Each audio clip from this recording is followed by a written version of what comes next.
Good morning, everybody. Thank you so much for being here.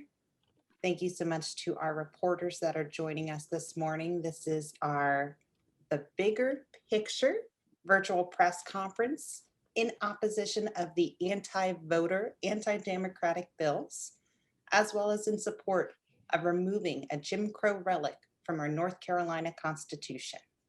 Um, I'll go ahead and get us started and introduce our two moderators for today's press event. We have Kel Williams, who is here with us today, and Brianna Martin. Both of them are part of our Democracy Summer program, which is a friendship where they're able to participate in our democracy and help support all of the pro-democracy provisions and the voting rights for all North Carolinians. I'll go ahead and turn it over to Kel to get us started. Thank you so much, Giselle. Hello, and welcome to Democracy North Carolina's 2021 Democracy Summer, the Bigger Picture virtual press conference as part of our virtual day of advocacy. We want to thank you all for being here. As Giselle said, my name is Kel Williams. I'm a current student at Central Piedmont Community College, and I will be the co-moderator for this event, along with my colleague, Brianna Martin. Hi, everyone. I'm Brianna Martin. I go to Warren Wilson College, and I'm so happy to be here today. Back to you, Kel. Thank you so much. All right. We are very proud today to be joined on this Zoom by the 22nd class of Democracy Summer, which is a long-running college internship program of Democracy North Carolina.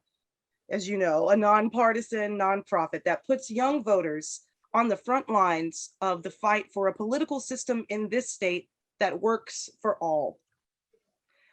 We are here today to speak directly to state and local election officials, representing the dozens of North Carolina counties where we were raised and where we go to school, where we have family and where we have friends, to vote no on various anti-voter bills and to commit to pro-democracy measures and policies that benefit all voters, including and especially those voters in the Black and Brown communities. We will be hearing today from 4 different speakers, other participants in the Democracy Summer program, who will be speaking in depth about the current bills that we have referenced before the North Carolina General Assembly. Senate Bill 326, 724 and 725, House Bill 805, and Senate Bill 337. After each speaker, we will have a brief question and answer period regarding each bill individually. And then once we have heard from all of our speakers, we will open it up for any additional questions.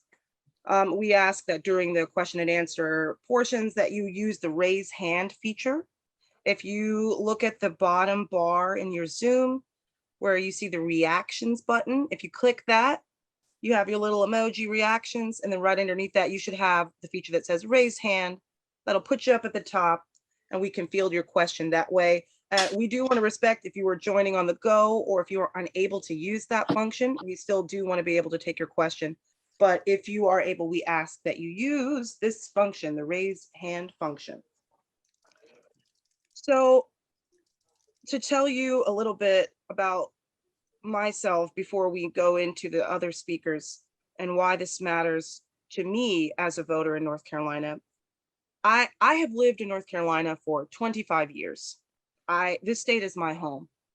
And I found that no matter our backgrounds, no matter where we live, no matter what our lifestyles are, a common value that we all share is freedom. And so it pains me to see the measures being taken to actively erect barriers between myself, between my neighbors, and their freedom to vote. We look to our legislators to ensure that we as voters have safe and accessible avenues to the ballot box. So now we will hear from our speakers who will speak in detail about why it is imperative to oppose the anti-voter, anti-protest bills and support the removal of racist Jim Crow era legal code from our state's constitution. I'd like to introduce our first speaker, my colleague, Ben Nagin, to speak specifically on Senate Bill 326 and 724. Ben. Thank you, Cal. My name is Ben. I'm a current student here, at Appalachian State University. And like Cal said, I'm going to be speaking more about Senate Bills 326 and 724. As a young person growing up in 2021, somebody who voted for the first time last year, I have noticed how many issues, such as voter suppression, can feel daunting. When they feel daunting, I have often found myself looking away, avoiding confronting these issues head on. However, I recognize my privilege in saying that. So for those who cannot simply look away, let's bring some of these bills down to earth. The time to look away ends now. Senate Bills 326, 724, and 725 were all originally part of the same bill. These bills, which now stand alone as their own pieces of legislation, are among the 400 plus anti-voter bills which have been introduced throughout 45 states this year alone. All of these bills are clear, outright efforts to suppress the vote of the most vulnerable and historically disenfranchised communities in the state. Senate Bill 326, which originated in and has passed the North Carolina Senate, requires absentee ballots that are postmarked by 7:30 p.m. on Election Day to be discarded if they are not received by election officials on Election Day. This stands in stark contrast to the 3-day window, which currently stands for properly postmarked absentee ballots to be received by election officials. Senate Bill 724, which also began and passed in the North Carolina Senate, seeks to allocate taxpayer dollars towards a voter ID program to spend money on, quote, voters needing photo identification. However, the issue of required photo ID to vote is still up in the air in the court system. We can't allow ourselves to be turned away by the fact that these bills are often cloaked in mundane language and bureaucratic processes. We must be honest about the true implications that these bills hold. While lobbying over my years, I have often been told by lawmakers that there needs to be a more, quote, comprehensive solution to the problem. Well, here's one. Don't spend taxpayer dollars on a program for something that doesn't even exist in our state. Spend it on the mailing system infrastructure. If ballots are arriving late after Election Day, don't punish that voter. Work to fix the system that the mail-in ballots rely on. In terms of Senate Bill 724, taxpayer dollars should not be going towards voter ID after it has been stricken down by and continues to struggle in the courts. Voter ID laws are another clear attempt to disenfranchise vulnerable voter populations. For many, it is hard to imagine how getting a photo ID would pose a hurdle. However, that is time off work, transportation to an office, seeking childcare, paying for the ID itself, and many more nuanced and unique struggles that come along with getting an ID, let alone actually voting. It is unacceptable to spend the money of those living in the worst poverty only to set them back further. Voting by mail has been a routine method of voting, which has not turned any heads. However, when record numbers of Black, Brown, and Indigenous voters utilize the system in 2020, we see the method coming under attack. This is no coincidence. Once one election cycle ends, the next one starts. Politicians feeling this pressure turn to tactics like these to disenfranchise the voters that they see as a threat. If Senate Bill 326 was in place in 2020, over 11,000 ballots would have been thrown away.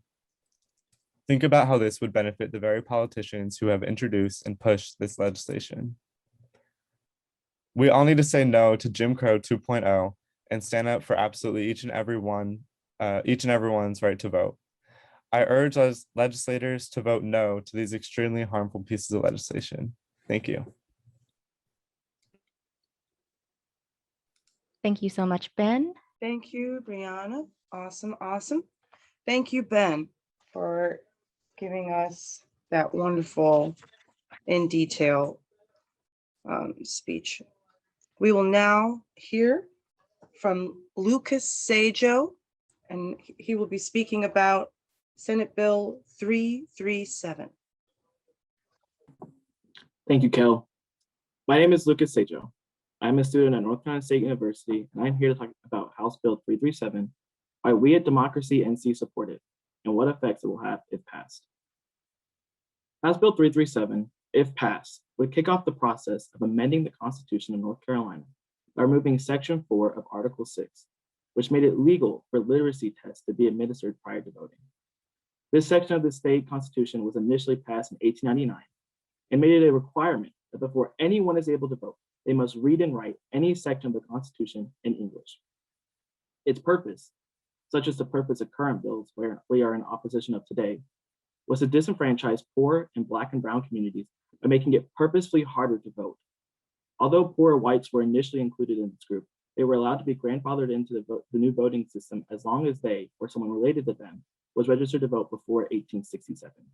Thus, literacy tests were not made as a measure of literacy, but were created to be a symbol of the power white supremacists held within North Carolina, a symbol that ensured Black and brown communities would be second-class citizens.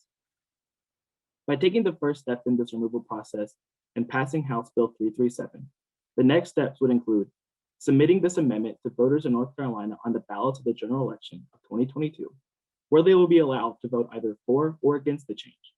And if a majority of voters vote for the amendment and it is certified by the State Board of Elections and the Secretary of State, then the amendment will become effective and the requirement will be removed from the Constitution. It is worth noting that yes, there will be no practical effect if this bill is passed and the amendment is made in 2022. The Voting Rights Act of 1965 did outlaw all practices of literacy tests in Southern states, meaning that even though this section is on the books, it is not able to be used without an ensuing lawsuit. However, there is a symbolic and purposeful effect that comes from the General Assembly passing House Bill 337.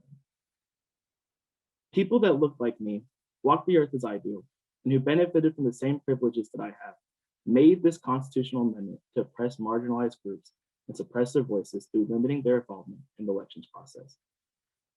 I, a cis white male with a college education, would not have been affected by the literacy test requirements passed in 1899. That is why people who look like me continue to have an North Carolina General Assembly and other state assemblies across the nation, including both houses of Congress. People who have similar identities as me continue to get elected just as they did in 1899, and in the same manner make legislation that suppresses the vote of marginalized communities, such as Senate Bills 326, 724, and 725. Passing House Bill 337 will not make up or provide reparations for the harm literacy tests and other policies have had and continue to have on generations of Black and brown communities. But it will acknowledge the harm done by legislators who look like me and will further acknowledge the state-sponsored racism that it allowed for decades. Literacy tests were symbolic of the power white supremacists held over North Carolina. Repealing this measure from the state constitution will serve as a symbol of the progress we've made and are committed to make in the future, as we recognize and remove other relics of oppression from state and national bodies. We must acknowledge the sustaining effects that Jim Crow and systemic racism has had on North Carolina by supporting House Bill 337. And we must oppose Senate Bills 326, 724, and 725 by saying no to Jim Crow 2.0. Thank you. Thank you so much, Lucas. Do we have any questions regarding Senate Bill 337, House Bill 337, excuse me? You can use the raise hand function and we will field your questions from there. All right, if we don't have any questions, I'll pass it back to Kel and we can move on. Thanks, Brianna, and thank you, Lucas. All right, now we're going to be hearing from Anisha Reddy, and they'll be talking about Senate Bill 725. Anisha. Thanks, Cal. Hi, everyone. My name is Anisha Reddy, and I'm a student at Duke University. Like Cal said, I'm here to urge lawmakers to vote against SB 725, which would prohibit nonprofit grant funding to county boards of elections, creating financial challenges that will burden under-resourced communities during elections, especially Black, Brown, and Indigenous populations, older adults in residential living facilities, and voters with disabilities. Contrary to some partisan narratives, nonprofit funding has never been used to influence the outcome of races. Instead, it's largely been used to help administer elections. In 2020, for instance, $4.1 million of grant funding were distributed across the state to give pay raises to understaffed and overworked poll workers, provide for increased mail-in voting access, and finance vital COVID-19 safety measures, such as single-use pens, in almost every single county in the state. 97 out of 100 of North Carolina's counties relied partially on this grant funding to run their elections. What's worse, 725 offers local boards of elections no alternative source of funding, even though it's clear that county and state level funds have been inadequate. If 725 is passed into law, localities would have to shoulder the costs of running elections by themselves without any supplemental funding to fall back on. This could mean longer lines, fewer polling places, outdated voting equipment, and overall limited voting access across the state for historically disenfranchised communities, specifically voters of color in under-resourced counties. As a lifelong resident of North Carolina, as a student, as the daughter of two immigrants who take immense pride in the citizenship they've earned, I know firsthand how seriously people across our great state take their civic rights and duties. After all the thankless work and tireless organizing that Black, Brown, and Indigenous folks have done throughout centuries of our history, these anti-voter bills feel like a slap in the face, a deliberate attempt to preserve white supremacy after an election in which communities of color turned out in record numbers. If we want to uphold our commitment to equity and progress, to a vibrant and responsive democracy, representatives in the House must vote against these dangerous bills, SB 326, 724, and 725. Thank you. Thank you so much, Anisha. Any questions for Anisha regarding Senate Bill 725? I'll be fielding your questions now. Please use the raise hand function. All righty. I will let us move on. Back to you, Kel. Thanks, Brianna. Thank you, Anisha. And moving right along, now we will hear from our next speaker, Hassan Bird, who will be speaking about House Bill 805. Hassan. Thanks, Kel. My name is Hassan Bird. I am an organizer, artist, and current fellow with Democracy North Carolina. I'm here today to talk about memorialization. Last week, Joe Biden officially signed Juneteenth into law as a national holiday. In doing so, he memorialized, if you will, not even just the existence of slavery, but more so America's delayed sense of restitution or even acknowledgement of wrongdoing. And America's hypocrisy has never been a secret. The lack of guilt, recompense, or atonement has been clear for generations. But what we can no longer do is allow that to continue. It is past time. It is past time for us to acknowledge the roots and the purpose of voter ID laws and literacy tests. It is not the time to be placing further restrictions on an absentee voter system that needs to be supported, refined, and expanded. And it's definitely not the time to start attacking our most vocal citizens' right to vote and protest. HB 805 increases and creates additional charges for any person participating in a protest that leads to a riot. A riot under state law can involve as few as 3 people.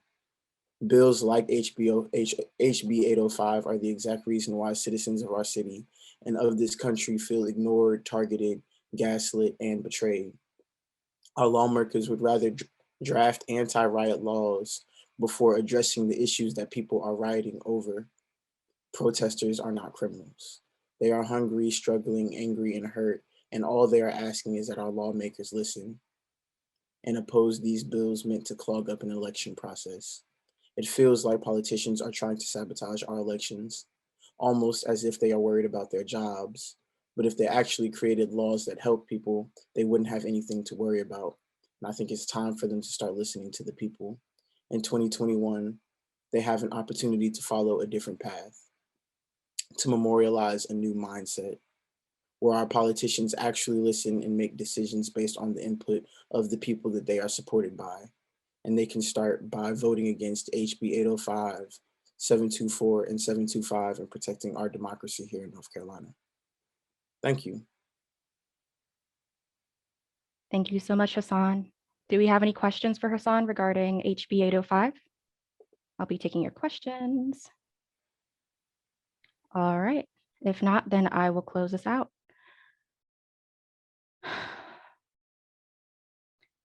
As a Black woman, I'm constantly told that Jim Crow was a long time ago. Tell that to my grandparents, who were 7 years old when Rosa Parks was arrested after refusing to give up her bus seat. Tell that to my father, who was only 3 years old when the Civil Rights Act was signed, or my mom, who was less than a year old when the Boston busing crisis happened. Tell that to me. I was 19 years old when George Floyd was murdered, and now at 20 years of age, I am bearing witness to my state's attempt to usher in Jim Crow 2.0. Racism and white supremacy in America are alive and well, and these anti-voter, anti-democracy bills are proof of that. I am disappointed, but I'm not surprised. I'm never surprised. This is my country. This is the land of my ancestors. This is my flesh, my blood, and my breath. I am never surprised by my country, but I know we can be better because I am proof of it. On my shoulders, I carry the wounds and the joys of my grandparents, my father, and my mother. 73 years of life, 3 generations. I promise you that Jim Crow was not a long time ago. It is part of my present reality, and by voting no on these bills, we can stop it from becoming part of my future. We are at a pro-democracy turning point for North Carolina. This is where we decide if we will move forward together to protect our freedom to vote and ensure that we all have a say in the key decisions that impact us, or whether we will allow a minority of politicians to take away our rights. Tell your senator that you demand they vote no on these Jim Crow 2.0 policies at dimnc.co/Jim Crow 2.0. That ends today's press conference. Before we close, we're happy to take a few more questions. If not, then I thank you so much for your time, and I guess we'll close out.